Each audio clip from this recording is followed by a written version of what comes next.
এজন্য শুকরিয়া আদায় করি, সকলে বলে আলহামদুলিল্লাহ। বাংলাদেশ স্বাধীন হয়েছে, এই উপলক্ষে গণতান্ত্রিক অধিকার তারা চর্চা করছে, গণতান্ত্রিক কথা আমরা উপস্থিত হয়েছি।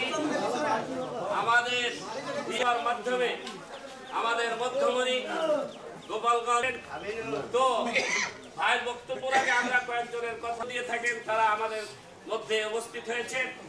আমি সবাইকে কিছু বক্তব্য দেওয়ার জন্য অনুরোধ করছি।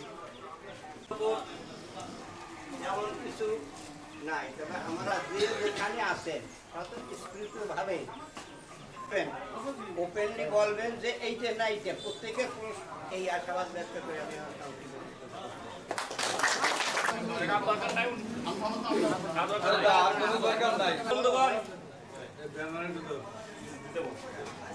মাটি গোপালগঞ্জের মাটি তারেক রহমান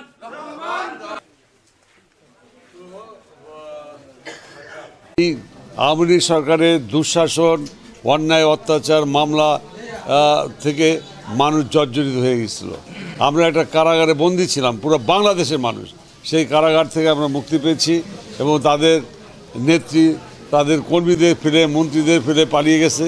এখন আপনারা রেডিও, টেলিভিশনে, ফেসবুকে, ইউটিউবে দেখতে পাচ্ছেন যে তাদের ব্যক্তিগত জীবন এবং চুরি চামারি এটা মানুষের কাছে তারা নিজেরাও মুখ দেখাতে পারছে না। এরকম একটা অবস্থায় গোপালগঞ্জ স্বাধীনতার পর থেকেই আমরা অবহেলিত। আওয়ামী লীগের অত্যাচার, আমরা নিজেরা ভোটও দিতে পারিনি। ভোট দিতে পারছেন কেউ? তারা কেটে কুটে ভরে দিছে। তো এবার সুযোগ আসছে, আওয়ামী লীগ নির্বাচন তো দূরের কথা পালায় বেড়াচ্ছে, এদের কোনো নাম নিশানা নাই। কেউ যদি এইখানে আওয়ামী লীগের কথা বলে দুঃশাসন, অন্যায়, অত্যাচার করে আমাদের বলবেন, এই ধরনের অন্যায় অত্যাচার বাংলাদেশে আর হবে না। যে এবার আমাদের এমপি হতেই হবে। এবার আপনারা বিএনপি সামনে যে নির্বাচন হবে, এই নির্বাচনে সারা বাংলাদেশে বিএনপি জিতবে, সরকার গঠন করবে। আমরা গোপালগঞ্জের মানুষ কি বিএনপি থেকে আমরা এমপি হতে চাই না? চাই।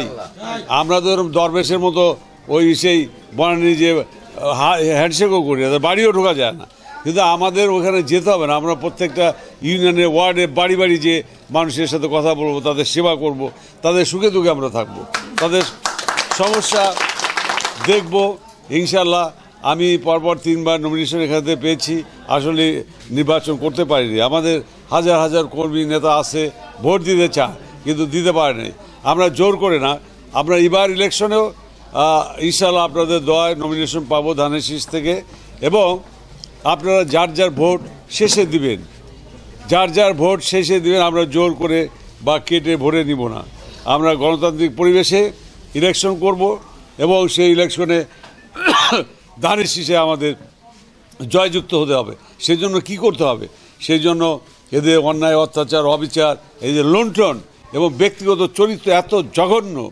আপনাদের যে এইখানে নেতা ছিল 40 বছর ধরে, শেখ সেলিম, তার ব্যক্তিগত জীবন দেখেন, এই বুড়ো বয়সে তার মধ্যে একটা লোক, সে কি না আকাম কুকাম করছে, যেগুলো মানে দেখাও যায়। আপনারা দেখবেন ফেসবুকে, ছেলেরা দেখবে তারা এরা কিভাবে পরিবারের কাছে, মানুষের সামনে মুখ দেখাবে।